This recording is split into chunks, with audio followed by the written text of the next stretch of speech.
अम्मा जी की चतुराई की कहानियां दूर दूर तक फैल गईं और राजा तक पहुंच गई।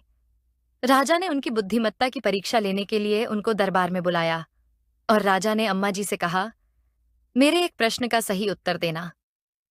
अगर तुम इसका उत्तर दे पाई तो मैं तुम्हें इनाम दूंगा, लेकिन अगर तुम असफल हुई तो तुम्हें गांव छोड़ना होगा। अम्मा जी ने हाथ जोड़कर कहा, मैं तैयार हूं। महाराज ने कहा, एक कमरे में 3 दरवाजे हैं। पहला दरवाजा आग की लपटों की ओर जाता है, दूसरा भूखे शेरों के पास में, और तीसरे के पीछे एक खूंखार हत्यारा है। इस स्थिति में तुम कौन सा दरवाजा खोलोगी? अम्मा जी बोली, मैं वह दरवाजा सबसे पहले खोलूंगी जहां भूखे शेर हैं। महाराज ने आश्चर्य से अम्मा जी को देखा और बोले, तुम ऐसा क्यों करोगी?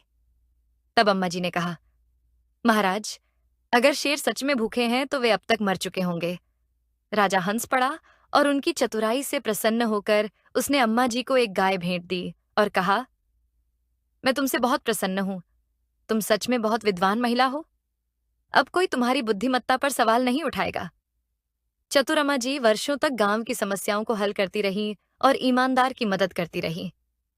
इस प्रकार चतुर अम्मा जी की कहानी हमें सिखाती है कि असली महानता संपत्ति या ताकत में नहीं, बल्कि बुद्धिमानी और चतुराई में होती है।